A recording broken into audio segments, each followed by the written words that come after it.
Right, well, after years in hiding at the Ecuadorian embassy in London, we've managed to track down the erstwhile editor and founder of Hot Rod Gazette, Ed Gasket. So, hello, and yes, we're going back a number of years now with Hot Rod Gazette. We are indeed. We're going back to the mid-90s. About 1995, I believe, we first started that out. Right, okay. And it started out as... It was a newsletter for the Riversway cruise at Preston. Yeah. We had nothing in the northwest at the time that was really happening. And when Riversway started, it brought in people from all over the place. It was a really big deal. I was going to say it was a Friday night thing, and back in it was bloody huge in its time. I mean, there was one meet we actually got people from Sweden. Brought 5 cars over, wow. And they were travelling down to the Supernats. Yeah, but they'd heard that this was like the place to come. So yeah, international meet. Sweden, and they'd heard about Preston. Yeah, that's going some. It doesn't happen often. No. So, and that was mid-90s, and that was when it was down at the still in Morrison's. It was on the Docklands. Yeah, we started off on the Docklands, right on the riverfront. Yeah, and we sort of outgrew that really quickly. Well, Morrison's were really good. Yeah. They let us use a sort of big car park and marshal that off. I mean, they actually sort of sanctioned it, didn't they? Yeah. We had to meet with them because obviously we're taking over half the car park, but we were really lucky. We had a local community police officer called Riania Sadiq, I think her name was. Right. And she was brilliant. She used to just turn up, park a police car at the entrance, so you didn't get any idiots coming in. And she'd help us marshal. Oh, brilliant! She was superb. She actually, at one point, she was trying to organise getting the Docklands ring road shut down for racing, just as a charity event on one Saturday. I mean, this woman was just an absolute godsend. That's proper community policing. Everyone loved her, you know. Yeah. But she wouldn't have any of the idiots come in. Yeah. There were some lads come one night in this lowered Mercedes and big boombox stereo going and everything, and they turned up and she just stopped them at the gate. She said, "All right, lads, you know, here to do your shopping." And they were like, no, we've come for the car event. And they were like, "Well, you're coming in the wrong car, haven't you, lads? Off you pop." Bloody hell. she was just brilliant. You know, we all community policing and a bouncer. Yeah, and she, obviously there was a touch of street racing that used to go on, dare I say.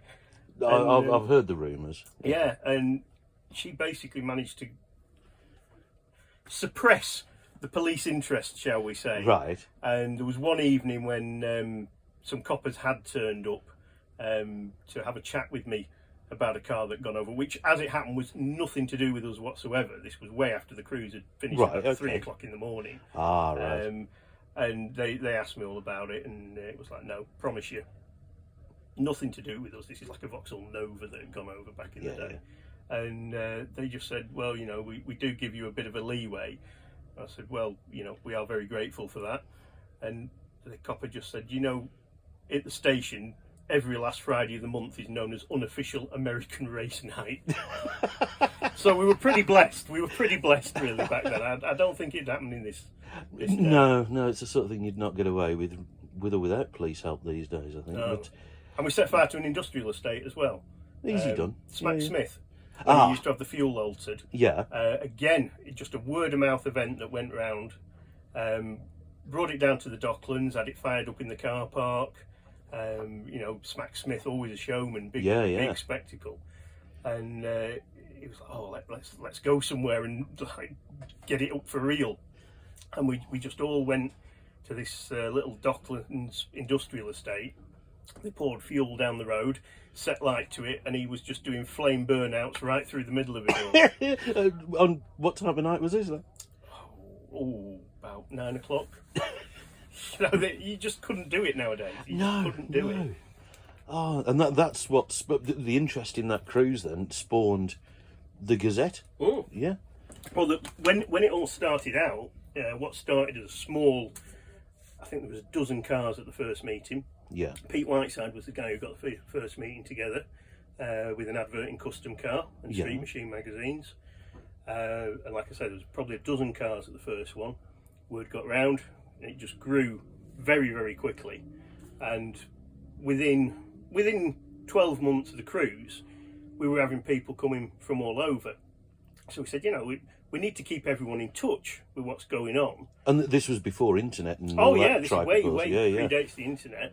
And for any young people listening, there was life before the internet. Yeah. And I just said, well, let's just put a newsletter out every month, so that if we're going down to the Super Nationals, right, we meet up at this services on such a time, and we just try and get the thing to gel a little bit more. And the newsletter was called Hot Rod Gazette, and it just took off.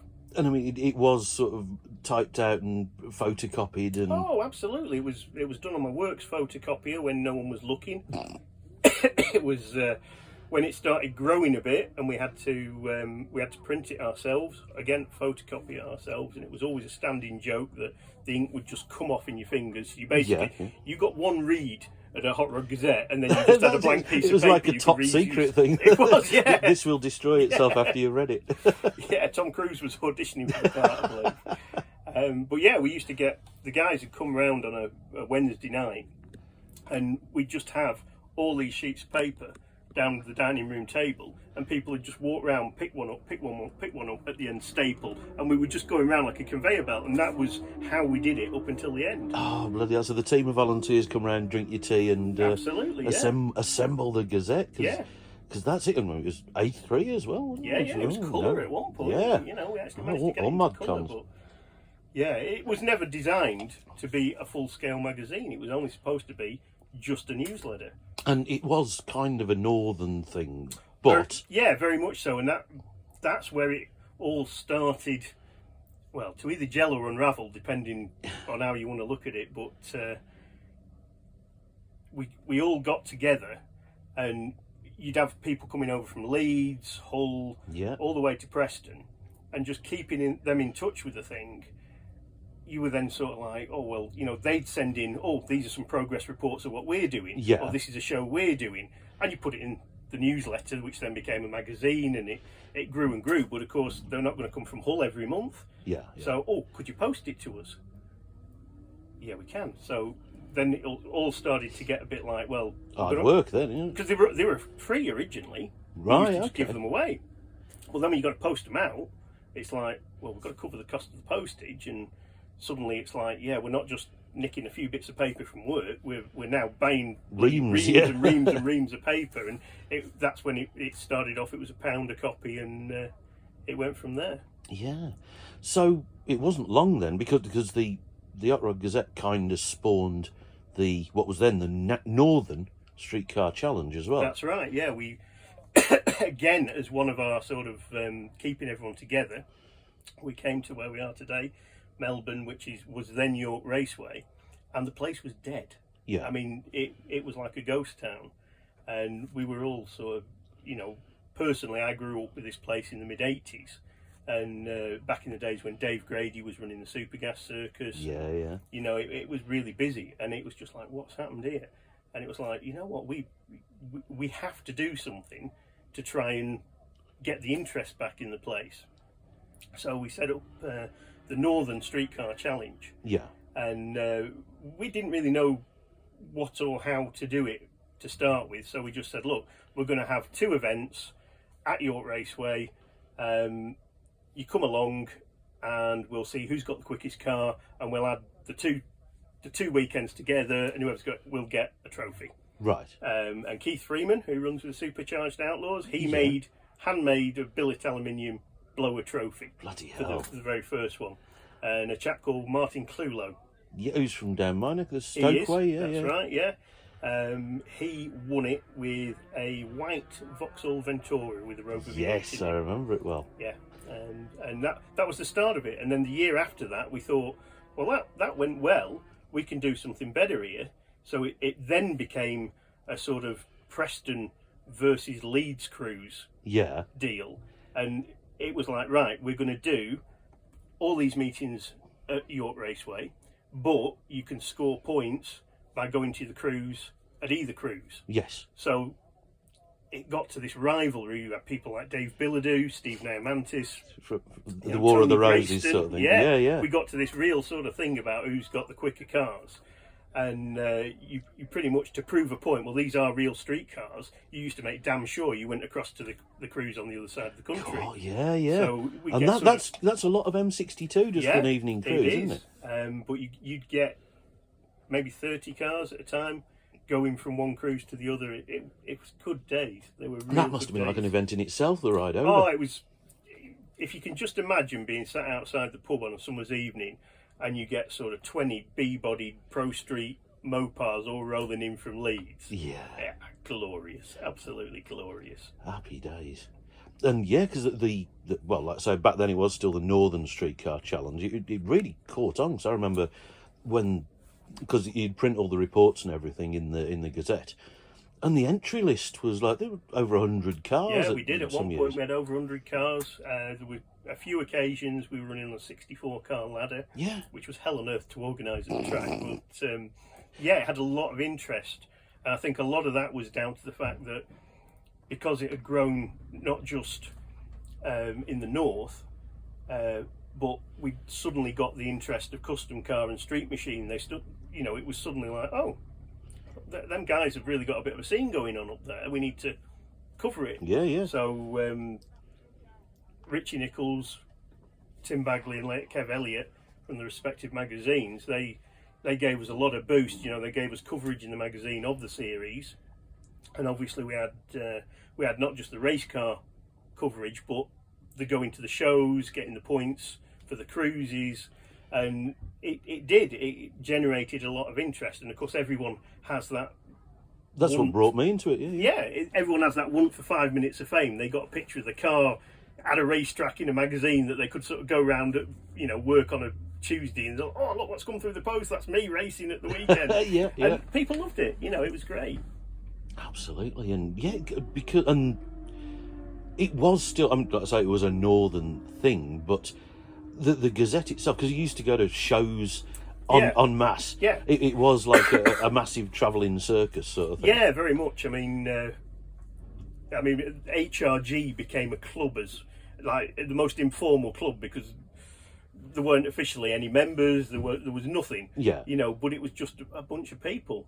And basically, if you sort of subscribed to the Gazette, or if you'd ever been along and said hello, or just had a crack or a beer with us, to be in the same you're more field. than welcome. So people used to just come and hang out, and it was all good fun. And you know, even the Southerners kind of got on board. Well, yeah, you know, it's as it sort of grew, and it was kind of like a hot rodding Viz magazine. You know, we really did not do anything politically correct or serious. It was just a bunch of lads having a laugh. And a lot of people from down south started getting copies or hearing about it, and then they wanted to subscribe. So again, it got bigger and bigger circulation. But we started doing a lot of the shows and having a trade stand. And the late Neil Meredith, God bless him, was very instrumental in that. Yeah. I was a member of the NSRA and not the NASC. For no particular reason. I just belonged to one club. You tended to belong to one or the other. And Neil rang me up one day, and I'd never spoken to the guy in my life, and he just said, "What can we do for you?" I was like, "Oh, that sounds how do you like mean? Neil. How do you mean?" He says, "Well, we've heard what you're doing. We can see what you're doing. What can we do to help you?" And I just thought, this is bloody wonderful. Yeah. You know, what a great guy. And me and Neil were, you know, pally up until his untimely end. Yeah. But he was so much of the spark behind the scenes. Yes. You know, the ideas we used to band about between us on the phone in an evening, and things like the hot hatch kill. Yes. Just came about out of daft conversation about what can we do that, you know, be stupid but get everyone on board. Stuff like that. It was great. That's it. And because the Drayton Manor show, the Spring Nationals that the NASC did, that became the unofficial Northern Camp. Well, they'd run show. that for, I think, 2, possibly 3 years, and it never really taken off like they thought it would. Yeah. And Neil just said, he said, you know, would you be the sponsor of it? And I said, well, it's a lovely idea, but you know, we haven't got any money. Yeah. You know, we we're not about making money, so we haven't got any. Yeah. And he just said no. He said, you give it free publicity, and you can have your name on it. So we absolutely murdered the coverage of it. Yeah. And we were everywhere we went. We had flyers. Come to Drayton Manor, or we'll kill your car. And that was the tagline for the whole year. And I think the entry went up fourfold. Bloody hell! Year. And then it suddenly. People are, oh, Drayton Manor's the place to go now. And it was a tremendous event. It was a right good crack. Yeah. And then I think it was actually Drayton Manor who changed things around and sort of. Yeah. They didn't ruin it, but they certainly made it a little harder. And like a lot of places, the development they did for their own purposes didn't suit the hot rodding like it did in the early days. But that's it. We had many good years out of that. And there were some bloody good years. And the August Bank Holiday Street Rod Nationals. Yeah. And well, it was Essex when I first started going. Yeah, it was Braintree. But we used to marshal the crews. Yeah. Because we were a big club. It was very easy for us to marshal the crews, and we'd go out on the Friday with Neil, do the route. Yeah. We were usually Neil would drive us around the route. We'd all be in the back of a transit van, so we couldn't see out the windows. We'd generally already be absolutely bladdered. So the route often changed without anybody really knowing. But the wrong way around roundabouts. We'd go out and we'd gaffer tape bin bags over all the speed cameras, and we'd have people stood on roundabouts pointing, directing traffic and doing all sorts of stuff that weren't legally empowered to do. It was just good fun. Just really good fun. And it worked. Yeah, it did. There were great events and really lively. Yeah. And those events where at the end of them, you never heard a complaint. Yeah, that's right. And you've got to figure that you're doing something right at that stage. You just didn't offend people back in those days. Well, you had to try a lot harder to. Unless you really wanted to. Yeah. And health and safety, obviously, wasn't the major concern. People didn't get sued for the least little thing. This is true, yeah. Is that a coronet? Yeah, that'd be a coronet. Yeah, because you say the hot hatch kill. That was where they dragged 3 cars out of a scrapyard. Yeah, basically 3 hatchbacks. We had a North, a Midlands, and a Southern team, which was traditionally the Northern team was the HRG crew. Yeah. Then we had the Midlands, which was always Riverside. Yeah. And then the Southern one was always the Dog Squad. Yes. And the Dog Squad, they were another big bunch of characters from the day. Absolutely massive club. And all great guys, Yeah. We had a lot of rivalry, shall we say, back in the early days. But in a pleasant way. Absolutely. Yeah. Some of the best fights we've ever had in our life. And we've all finished up keeping in touch. You know, everyone's cracking, great friends. Riverside particularly, being a bit closer to us, they really got involved with the national street car challenges that came. Yeah. And, we had Dave Sidaways, the Big Al Williamson, all of that crew moved on to Street Eliminator and Outlaw Anglia. They cut the teeth in National Streetcar Challenge. That was kind of became the idea behind it, didn't it? The idea was, yes, it was a streetcar series, but the idea was, an almost daily streetcar. Yeah, well, you could. People ran the daily drivers. Yeah, but the idea was to persuade people towards something like Street Eliminator. Yeah, that's right. It was a stepping stone, and there's people like myself that are still in NSCC because financially it suits what we do. Some people are still in NSCC because it's just damn good fun and no one takes it too seriously. Yeah. And other people like Mark Todd have come in, the Stephen Amantises again, that came in, and they, as a lot of people do, they progress and they go faster and they go faster and they go faster, and they were leaving our class behind, but they've moved up to the next one, and I think we've probably sent quite a few drivers into Street Eliminator. Oh, absolutely, yeah. Quite a few into Outlaw Anglia. Yeah, well, Moose Hollingworth, Mark Todd. Yeah, John Sleeth. John Sleeth, of course, was a real big name in our series. Because him and his dad used to race in NSCC. Jeff, yeah. So there's a lot of names folks will have heard of from Street Eliminator that used to run up here. Yeah, blinky blimey. There's been I'm trying to list them all because I'll forget someone. But NSCC at one point it went to the National Streetcar Challenge because we were holding rounds at Avon Park as well. That's right. At Shaky County. And the Santa Pod, we did a couple of rounds at Santa Pod. Absolutely. In fact, one of them would have been probably the Mopar Nats, wouldn't it? This weekend, yeah. So, and yet it still remained mostly a northern crew. Yeah. Although there was a time when we didn't run at York Raceway for whatever reason. We ran it solely at Shaky for a couple of seasons for sure. Yeah, that's true. Blimey, I mean, this is one thing that a lot of people have said is that losing Shaky knocked a great big chunk out of the scene. Oh, it was massive. I mean, anyone you speak to into drag racing, Shakespeare was the best place. Yeah. You know, you've got York, which is now obviously Melbourne, which is coming on leaps and bounds. Oh, isn't it just? But yes. It's still very much a grassroots event. Yeah. You've got Santa Pod, which is like the Formula One yes, scene. The international standard one. Yeah. It's obviously a belting facility. It's great. The racing there is second to none. But in the middle, you had Shakespeare County, which just seemed to get the grassroots element mixed in absolute perfect harmony with a quality racetrack. Yes. And it was wonderful. Most people you speak to have a tear in their eye when they talk about Shakespeare. That's it. And yet now with Melbourne, and it is coming on, like you say, they're bringing it right round. People are starting to say it's getting a bit of the vibe of Shaky back. Yeah, they are. And that's only got to be a good thing. Yeah, I mean the makeshift clubhouse we were in last night. Yeah. It's come from nothing. You know, 12 months ago there wasn't one. They just keep, every time you come here, you can see the investment, and I don't just mean financial investment. Oh, the time so and many effort. people Yeah. here every weekend, just giving up free time. You know, they're going out, they're sort of hassling people to sponsor different things like the grandstands, the fencing.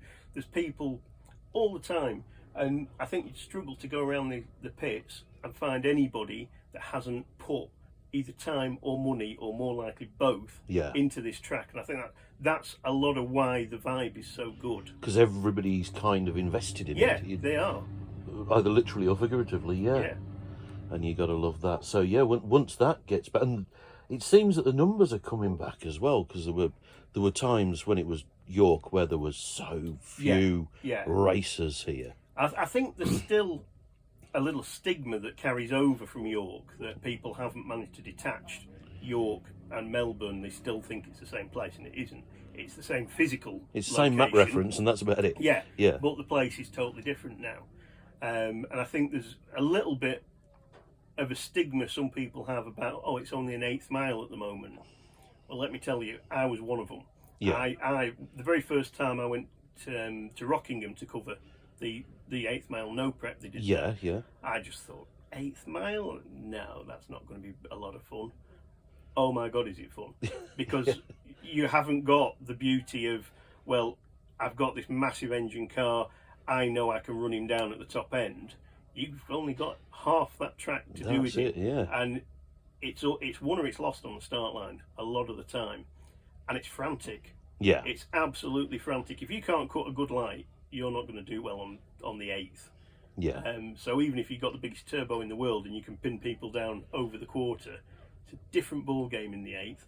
And it's a no prep track. Yeah, great leveler really, isn't it? Yeah, so some people, if you're hunting your best times for your car and you're used to racing at Santa Pod, it's not comparable. Yeah. But if you're somebody who thinks you know how to drive, and you're somebody who thinks you know how to set a car up, you come here, if you can get hooked up here and to the end of that 8th quicker than the other guy, it's just a different discipline, and Absolutely. It's great. And I mean, we've seen the Doomsday Impala guys, Dave Evans and crew, down this weekend for the first time, and I think Dave was sketchy when he first came out. The track's loose and he's not sure, and and by the end of the weekend he's like, we're going to enter the next no prep.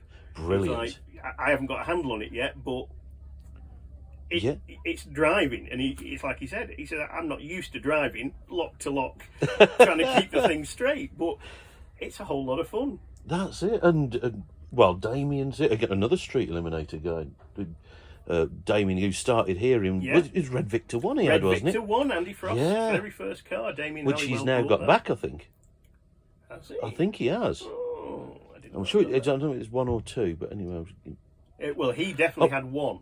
which I know it might be 2 because I think Red Victor 1 lives near me and is now black, isn't it? I don't know. Any road, sorry, you divert. But yeah, I mean, he's brought out that Impala, Biscayne, which is a street eliminator car. You got Pete Ewell and Pell, who've been running 5s on a day when it was like literally on the verge of rain all day, wasn't it? It was damp. This morning, up until about 11 o'clock, it was a rain off. It was bouncing down. There was not going to be any hope of racing. And then the weather, as it tends to do in this little microclimate, turned itself around. The track's obviously been pretty sketchy, but it's been dry all day. We've not really seen any dampness at all. Yeah. And once again, we've had a full day of racing. That's it. And again, we've got the NSCC have raced 2 rounds over this weekend. 1 round on the Saturday, 1 round on the Sunday. And it's still a broad spread of street cars. It's still absolutely kind of in the spirit it always was. Yeah, I mean we've had Ian Wally in the 6s. Yep. Today we've had 666 in the finals today. Yeah. I think that's bothered him a little bit. But Damien Halliwell chased him down with a 7-2. Yeah. In the finals. Normally we have Russ Pursley here. I believe he's at the Mopars this weekend. Oh, that thing, yeah. But Russ actually holds the class record. He's run a 5.75. 5.75? Here, yeah. I didn't know that. Yeah, he did it. I think it was Pell Norman went down before him, and he just got in the grippy wheel tracks. Made a groove for it. Yeah. And so that'll be a tough record to take away from Russ. That's fantastic. We've got everything going down to sort of. I think the slowest person this weekend's been running 11s. Yep. But the street cars, on the Saturday, we all went to the pub. Yeah. In the rain. In the rain, as we do, and it's just a good crack. It's getting out there with some real street cars, with good friends, having good times. That's it. Yeah, and come back and there's a band on down in the pig shed there, and everybody's standing around the barbecues and whatnot. Yeah. And it's got some life to it. Yeah, and it's very welcoming. It's not. There's no sort of this is our pits. You can't come in here. It's just like everyone's having a party. Everyone wanders in and out of each other's pits, and it is. Yeah, it is good. It is good atmos. So, yeah, if you're ever thinking of coming along to Melbourne, don't be afraid of going up and speaking to people. It's not getting people to speak to you that's the problem. It's normally getting them to shut up. Yeah, very true. So right, so and you're in your little MGB, which is I think like the epitome of a HRG car. Well, it kind of is, which is why we're running that for the last couple of years, because it's a tiny little car. It looks like it's been pulled out of a swamp. It was built by Gary Lease from Cumbria. With a Mazda MX-5 engine in it. 1.8. 1.8, naturally aspirated. It will return the best part of 50 to the gallon, so you can drive it here. Obviously, I live 160 miles away. Yeah. Drive it here, not a problem. Race it all weekend, go home, happy days. And if I blow the thing up, it's going to cost me 150 quid for a new engine. Yeah. So that's what NSCC is about. It's cheap, fun racing. And we've got the other end of the scale. We've got Martin Rollinson with an absolutely gorgeous Scat Pack Dodge Challenger. Obviously 40 grand's worth of car, maybe more. Lovely thing, running low 7s on the track. Yeah, with a whiff of gas on it. With a little bit of sniff. But it's great. We're all out there just having fun. That's it. That's where it's at. And if you start if you wanted to come into this seriously, best advice is don't. Because nobody is taking this seriously. We're just a bunch of guys having some fun. That's it. Yes, it is not one of those things that's you have to let it bankrupt you in order to succeed. No, we're all bankrupt anyway. Well, we've started bankrupt. Yes, I mean, yeah.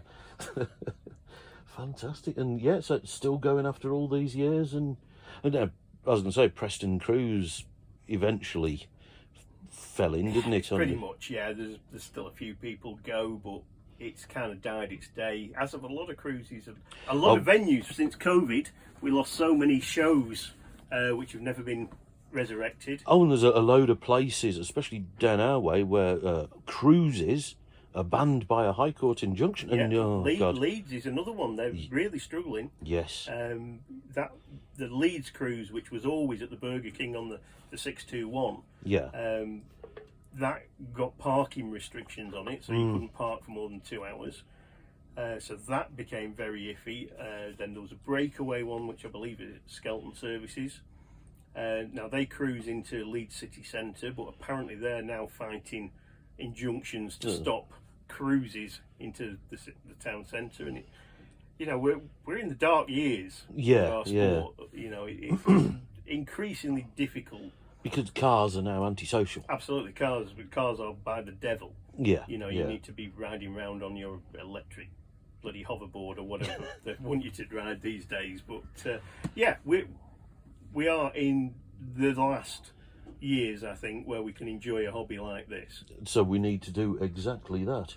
Yeah, and I mean the way we portray ourselves now is very different to how we used to do. It's like we used to go out on the Saturday night cruise, and it used to be like the Cannonball Run, quite frankly, coming back. Whereas now we all turn up. We always make a point of being very polite and nice with any locals that come and ask questions, which are usually the searching, "Are you going to kill my children?" sort of questions. well, it's early yet, but give it 10 o'clock when we've had a few beers. And we do try and act as ambassadors for the sport to a certain thing, and the best thing we've got is the kids that have grown up with Fast and Furious identify with muscle cars. Yes. They may not understand them the same, and they might prefer the Japanese counterparts, but they still identify and they want to come over and have a look. And sit inside it, son. Not a problem. I was talking to a fellow last night who was saying exactly that. You get the people bringing their kids along, maybe for the first time, and you say, yeah, come on. Do you want to sit in my car for a photograph? Do you want to sit on my motorbike and this, that and the other? And the kids love it. Yeah. And they'll remember this. Yeah, but that's the other thing. If you get families coming into an event like this and they feel they're welcomed, it's not like, the archetypal, like, oh God, they're all going to be Hell's Angels, nasty people sort of thing. And then if we go near them, they'll say, don't touch. Yeah. Yeah. You get people coming along, they're made to feel welcome. It's good for the sport, and yes. I think Melbourne's doing really well at it. We've spoken to a couple of people in the village who were like, "Oh yeah, it's good to see." Yes, and that's nice because a lot of people used to be like, "Can't wait to get you lot closed down." Well, I think the people who lived around Shaky were a bit like that, weren't they? Yeah, absolutely. I wonder how they feel about how that turned out. Yeah, unlucky. Yeah. So yes, the future is well, it's still pretty rosy. It'll be what we make of it. Exactly. Yeah. I mean, from going back to the Hot Rod Gazette days, we used to have a lot of involvement with legislation that was going on. Yes, of course. Which a lot of people buried their head in the sands about, but we said, this is coming. Yeah. And unless you sort of represent your corner and, lobby your MP, this is going to be a problem in the future. And yes, it took its time coming, but it's here now. And now it's a problem. You've got all this issue with registering cars. Yeah. It's a real issue. And I know lots of people who won't take the car for an MOT not because it's unsafe, but because it's been modified. And if you go to the wrong place, they can just say to the DVLA, this wasn't as it should have been. The testers can flag it up like that? Yeah, absolutely. Oh, crikey. And when that happens, you just get a letter off the DVLA saying you have to have your car inspected. So rules for National Streetcar Challenge will change next year. Yeah. To say your car's got to be in roadworthy, street legal condition. Yeah. We're not going to mandate the MOT anymore. Right. Okay. Because we hadn't considered this. Because currently the rules state that you can't, even if it's officially exempt. Yeah, you've got to. You have to have an MOT test. Yeah. But having spoken to a few hot rodders, saying, well, there's a danger that if I go and MOT it, I might get pulled in and I might lose a logbook and then have to go through an IVA, which obviously a 1930s car doesn't do readily. So people are like, oh no.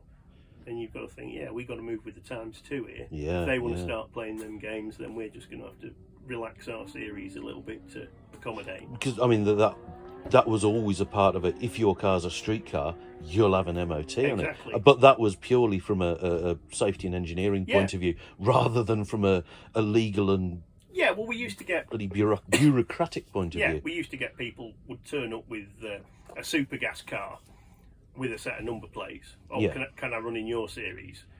No, really, you can't.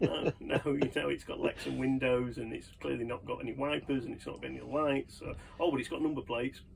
Don't really care, because when you check them back, it's registered as a Ford Transit and it's blatantly, obviously, a Chevy Impala. So. I was going to say over the years, everybody's tried it on somewhere like that, but now I think you can get away with a lot less. So Absolutely. I think that's a good move then, saying your car must be in good order. And we do scrutineer, and we are doing our best to make sure everyone is safe out there. Yes. Within whatever we can do, but most cars that turn up to run in the series are driven to the track and driven home, which gives you a fairly warm feeling that they're in good condition. Obviously, if you tip up with an 8-second race car, we're going to be all over it. We're going to, as they should be. But again, most that come are cars that are chassis tagged anyway. They're MSA inspected. They've been built to MSA regs. So I don't ever really see it's a big issue. Most people get that if they come and they want to play, they're kind of fitting in and they're just here to have a bit of fun. And if you come in with the intention of trying to break the rule book, then it's not for you. If you're trying to bend the rules, then that's not really in the spirit of anything. Especially not when you're looking at winning 100 quid's worth of trophy at the end of the year. If that, it's probably going to cost you 10 grand in fuel. It's not a good investment. No matter if you're that desperate, we'll just make you a trophy. Yeah, well, that's it. Save a lot of money. Just go and buy your own trophy. That's it. And have the respect of your peers. Yeah. Or your beers, one of the two. Yeah, fantastic. So when did because I know a lot of people will ask you, when did sort of Hot Rod Gazette peter out? Well, and that's exactly the right phrase. It did peter out. When Neil Meredith died, I personally lost a lot of mojo. Yeah, mojo. A lot of articles and things were built out of the spark that was, went on between us. Yeah. Without that, I struggled a bit. Then the internet came along. Yes. Now the beauty with the Gazette was the adverts in it were absolutely up to the minute. Yeah. So if you got Street Machine or Custom Car, that advert had been in there for X number of weeks before it had hit print. Yeah. Whereas in the Gazette, there was a chance that part had been for sale for the last 3 hours. Yes. We were that sort of. We were literally changing stuff right up to the last minute, of which the classified adverts were the last thing we ever changed. Yeah. But when the internet came out, straight away the classified adverts were outdated. Yeah. So that was a bit of a killer. The news that you had with Hot Rod Gazette was always up to the minute. Yeah. Which again, by the time the internet had come out, our news in print, even if it was only a few days behind, was still a few days behind. Yeah. So the internet, and because we couldn't come out with something that was fresh, essentially, it kind of lost its drive. People, there's not a lot of fun in sort of saying, well, here's something you already know. Yeah. And I just kind of lost my sparkle with it, and I found it harder and harder to write it, and it just lost its way, basically. But my fault. Do apologise. And you still get buttonholed by people who say you owe me a couple of issues on subscription. Absolutely. But you know what? It was so infrequent. Yeah. It was so late in production. I still speak to people and they just say, "Oh, I just thought it was still late." I'm still expecting to get one at some point. I think it's probably 10 years since we were in business. But, we can but live in hope. So, fantastic stuff. Well, Yes, so with a bit of luck, we'll have a bit of that sort of... a lot of people who said, you know, oh, good to see that name resurface again. So hopefully we can try and generate a little bit of the interest and enthusiasm that the Gazette did back in the day. Hopefully, but I've got to say, and to everybody out there, it will only work if you contribute to it, because one man on his own cannot possibly cover the scene. So if you're expecting Dave to be able to go and photo shoot your car, do the write-up on it, get it onto a website, and also get to all the events, it's not going to happen, and it will just die. Now, what we always had a really good rapport with was the readers out there would go in the garage, they'd photograph the car, what they were doing, they'd send us the pictures. Yeah, the progress reports, they were a big inspiration. Yeah. And again, you get people who you'd see at a show and they'd say, God, you did one the other week. Turns out the guy only lives down the road from me. I never even knew he was there. And again, you're putting people together and you're building a scene. Absolutely. So yeah, be proactive with it, because if you sit back and just wait for it to happen, it probably won't. But if you get involved a bit, then it's got a good chance. And it is all about involvement and the whole community type thing. Yeah, throw stuff in there. Yeah, absolutely. I'm delighted to have it. So, and I have had a few people already volunteer. Oh, would you like a few photographs of this and a bit report about that? Bloody yes, please. No, it's essential. You've got to have that. That's it, and from all over as well. So that is nice. So yeah, with a bit of luck, we can try and revive a bit of the spirit, a bit of the northern spirit of the Hot Rod Gazette. And now I've kept you yakking for nearly 3/4 of an hour, and I know you're waiting to pack up and go home. So I shall say thank you ever so much, Ed Gasket. Thank you, mate. Good luck with it.